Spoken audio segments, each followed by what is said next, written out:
आज मैं आप सबके लिए लेके आई हूँ बहुत ही हटके और बहुत ही बढ़िया खस्ते की रेसिपी। इस खस्ते को झटपट से आप बना के स्टोर कर सकते हैं और चाय के साथ इसका आनंद ले सकते हैं। तो चलिए बिना देर किए शुरू करते हैं इन खस्ते को बनाना। इसे बनाने के लिए मैंने यहाँ पे 2 कप मैदे का इस्तेमाल किया है। वजन में नापे तो आधे केजी। तो यहाँ पर बस 2 कप मैदा को हमने अच्छे से छान के ले लेना है और इस तरह से छान लिया है मैंने। अब क्या करेंगे, छानने के बाद इसमें हम नमक डालेंगे टेस्ट के हिसाब से। तो यहाँ पे मैं सादा नमक का इस्तेमाल कर रही हूँ। इस तरह से मैंने नमक मिला दिया है। अब नमक को अच्छे से मिला लेते हैं मैदा में और साथ में ले लेते हैं ये आधे कप रिफ़ाइंड। यहाँ पे मैंने रिफ़ाइंड तेल का इस्तेमाल किया है। आप जो भी तेल खाते हो वो ले सकते हो। और बस इसे अच्छे से हमें मिला लेना है ताकि ये अच्छे से मोयम चारों तरफ मिल जाए। कुछ इस तरह से अच्छे से हम इसमें मोयम लगा लेंगे। अब मोयम परफेक्ट लग चुका है। मैंने लड्डू सा बांध के चेक कर लिया है। पानी की सहायता से इसका एक डो तैयार करेंगे। डो को हमें बहुत ज़्यादा टाइट नहीं रखना है और बहुत ज़्यादा सॉफ्ट नहीं रखना है। मॉडरेट सा डो रहेगा। बहुत ही बढ़िया सा डो हम इसका बना के तैयार कर लेते हैं। कुछ इस तरह से मैंने इसे अच्छे से कंबाइंड किया और फिर इस तरह से हाथों से गूंथ के चिकना कर लिया है। डो इस तरह से होना चाहिए, तभी हमारे जो खस्ते हैं एकदम परफेक्ट और बढ़िया बन के तैयार होंगे। यहाँ पे धीरे धीरे करके मैंने पानी डाला और इसका एक सॉफ्ट सा डो लगा लिया। देखें जैसे हम पराठा वगैरह के लिए डो लगाते ठीक उसी तरह से, या पूड़ी वगैरह के लिए। ज़्यादा ये सॉफ्ट भी नहीं है और बहुत ज़्यादा टाइट भी नहीं है, एकदम मॉडरेट सा है। तो चलिए डो लग के तैयार हो गया है। सूखा आटा हाथ में लगा लीजिए और इसको हम 2 भागों में बांटेंगे, पर एक भाग जो ज़्यादा वाला है उसको छोड़ देंगे और कम वाले भाग की इतना यहाँ पे लोइयाँ तैयार करेंगे 5 से 6। यहाँ पे मैंने लोइयाँ तैयार कर ली हैं और ये थोड़ा ज़्यादा वाला डो एक साइड रखेंगे और इसको भी गोल कर लेते हैं कुछ इस तरह से खस्ता बनाने के लिए। तो यहाँ पे देखें मैंने इनको गोल कर लिया है और यहाँ पे एक बेलन की सहायता से इसे बेल लेंगे पूड़ी के साइज़ के जितना। इसे बहुत ज़्यादा पतला नहीं किया मैंने, कुछ इस तरह से बेल के तैयार कर लिया। अब बेलने के बाद बेलन के पीछे की तरह से मैंने इसमें होल कर दिए। आप किसी भी चीज़ से कर सकते हैं कुछ इस तरह से होल इसमें। और सारी पूड़ियाँ देखें बन के तैयार हो गई हैं। यहाँ पे तेल भी मैंने गरम करने के लिए रख दिया था और तेल गरम हो गया है। तो 2 से 3 पूड़ियाँ जितनी कढ़ाई में आएंगी इनको हम डाल देंगे। इन्हें डालने के बाद हमें इन्हें पूरी तरह लाल नहीं करना है, कुछ कच्चा पक्का तल के तैयार करना है। तो देखें अभी इनका पूरी तरह से कलर चेंज नहीं किया है और ये अधकच्ची तल के तैयार हो गई हैं। तो इन्हें निकाल लेते हैं। तो इसी तरह से अब बाकी की भी तल लेते हैं। तो इस तरह से मैंने बाकी की भी डाल दी हैं और ये भी तल जाएंगी। जब ये तल जाएंगी तब इनका हमें कलर जो है हल्का सा चेंज करना है, बहुत ज़्यादा जैसे मैंने बताया चेंज नहीं करना है। और इन्हें भी निकाल लिया है। अब इन्हें ठंडा करेंगे। ठंडी होने के बाद कुछ इस तरह से हम इन्हें मसल लेंगे हाथों से। तो देखिए सारी पूड़ियाँ कुछ इस तरह से मैंने हाथों से मसल ली और फिर क्या किया, एक मिक्सी का जार लिया और इन पूड़ियों को इसमें डाल दिया ग्राइंड करने के लिए। बिल्कुल नए तरीके से आज हम खस्ता बनाने वाले हैं। इन्हें ग्राइंड कर लेंगे और इन्हें ग्राइंड करने के बाद आप देखेंगे ये कुछ दरदरा सा कुछ इस तरह से बन के तैयार हो जाएगा। और इसे अब हम निकाल लेंगे एक बर्तन में। इसे हमने निकाल लिया है एक बर्तन में। अब क्या करना है, इसमें हमें डालना है 3 से 4 चम्मच के करीब रिफाइंड। यहाँ पे मैं तेल चम्मच से आपको नाप के बता देती हूँ, सिर्फ 3 से 4 चम्मच डालना, इससे ज़्यादा नहीं डालना। अब इसमें पानी डालेंगे और इसका एक डो तैयार करेंगे एकदम सॉफ्ट सा। और जैसे जैसे इसमें पानी डालेंगे ना ये टाइट होना शुरू हो जाएगा। तो इसका हमें बहुत ही सॉफ्ट सा डो लगा के तैयार करना है। तो बस पानी डाल दीजिए और हाथों से अच्छे से गूंद के तैयार कर लीजिए। और कुछ इस तरह से आपको अगर गीला लगे तो ये रखने पर टाइट हो जाता है। और बस इस तरह से इसमें पानी लगाते जाएंगे। एकदम सॉफ्ट इसका डो मैंने लगा लिया है। कुछ इस तरह से डो लग चुका है और अब मैंने इसे इकट्ठा भी कर दिया है। तो बस इस तरह से ये इकट्ठा हो गया है, डो एकदम परफेक्ट तैयार हो चुका है।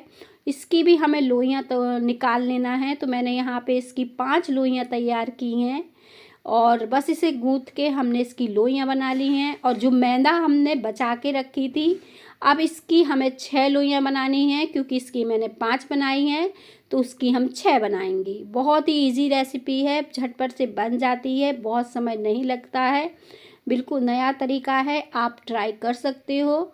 अब ये लोइयाँ बन गई हैं तो एक एक करके इन लोइयों को बेल भी लेते हैं। तो यहाँ पे बस बेलन की सहायता से बढ़िया तरीके से इन्हें बेल लेना है और मैं रोटी के साइज़ का इसे बेल के तैयार करूँगी।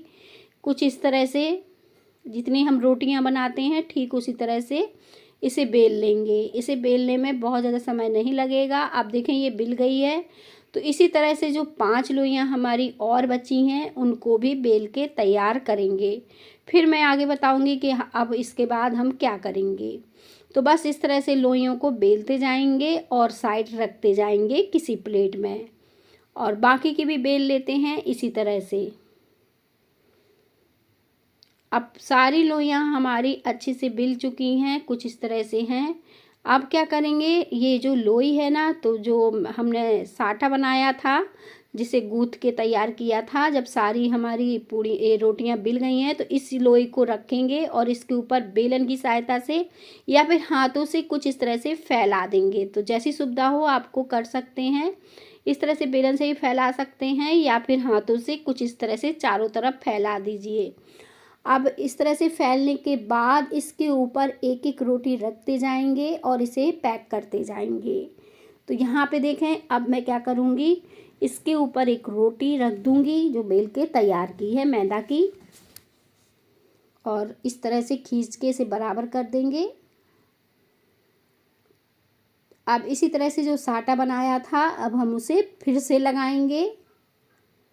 तो बस ऐसे ही हमें 4 से 5 बार करना है, जितनी हमारी लोइयाँ हैं इसी तरह से फैलाते जाएंगे और इसके ऊपर से ये रोटी को रखते जाएंगे। तो देखें ऐसा कुछ मैंने 4 से 5 बार कर दिया है और इतना ऊंचा सा ये परफेक्ट सा बनके तैयार हो जाएगा। क्योंकि ये देखें इस तरह से जब कवर करते जाएंगे और इसमें साटा इस तरह से फैलाते जाएंगे तो ये अपने आप ही मतलब ऊंचा सा हो जाएगा, काफ़ी मतलब लेयर बनेगी इसमें। तो कुछ इस तरह से मैंने किया है और इसी तरह से कवर भी करते जाएंगे और बस लास्ट में भी इसे कवर कर देंगे। सारे मैंने इस तरह से तैयार कर लिए हैं, आपको दिख रहे होंगे। अब बेलन की सहायता से इन सारे को आपको बेल देना है कुछ इस तरह से। और अभी ये काफ़ी मोटा है तो मैं इसे इस तरह से बेल कर तैयार कर लेती हूँ।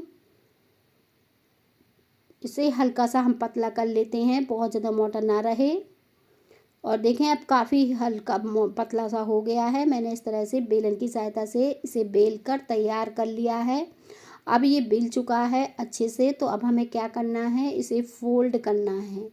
अब हम इसे धीरे धीरे हाथों से बढ़िया से फोल्ड कर लेंगे। तो मैंने इसे पलट लिया और पलट के इस तरह से फोल्ड कर दिया।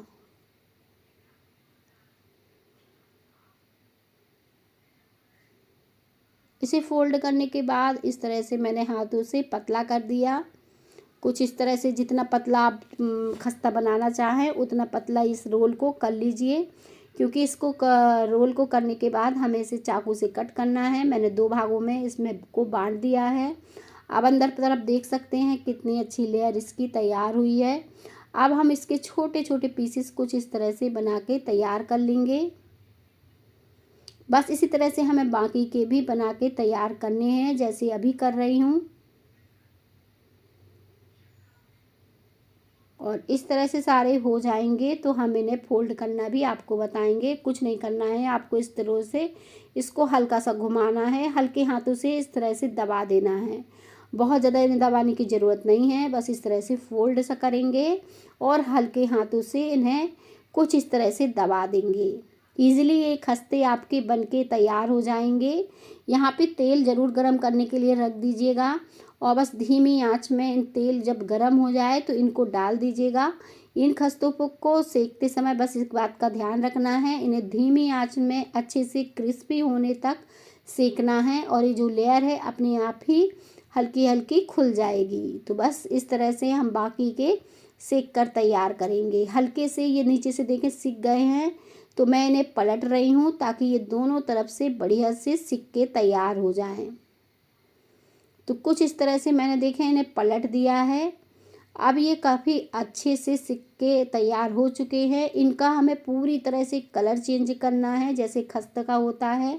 और देखें मैंने कितनी धीमी आंच में इन्हें सेका है। अब ये परफेक्ट सिक के तैयार हो गए हैं एकदम क्रिस्पी से। तो इन्हें निकाल लेते हैं। थोड़ा टाइम लगेगा आपको, लेकिन ये खस्ता जब बन के तैयार होंगे बहुत ही बढ़िया बनेंगे। तो बाकी के भी इसी तरह से तल लेते हैं हम। आँच को आपको धीमा रखना है और धीमी आँच में इन्हें इसी तरह से तलकर तैयार करना है। जब नीचे से सिक जाएं तो इन्हें पलटते जाना है कुछ इस तरह से। और बस इनका जब तक कलर चेंज ना हो तब तक हम इन्हें सेक के तैयार करेंगे। यहाँ पे जैसे ही इनका कलर चेंज होगा, एकदम परफेक्ट कलर आएगा, तो इन खस्तों को भी हम निकाल लेंगे। सारे खस्ते बस इसी तरह से हमें सेक कर तैयार करने हैं। अब ये खस्ते बढ़िया से सिक चुके हैं और इन्हें भी हम निकाल लेते हैं। और जितनी जो यहाँ और बची हैं हमारी 4 से 5, एक बार में हम उन्हें भी तलकर तैयार कर लेते हैं। तो यहाँ पे देखें इस तरह से मैंने बाकी की भी तल ली हैं। बाकी के भी हमारे सारे सिक के तैयार हो चुके हैं और बहुत ही क्रिस्पी बढ़िया बने हैं। आप इन्हें खा के चाय के साथ इसका आनंद लीजिए। और मेरी रेसिपी अगर आपको अच्छी लगे तो लाइक ज़रूर करिएगा। हो सके तो कमेंट में बताइएगा कि कैसी लगी इन खस्ते की रेसिपी।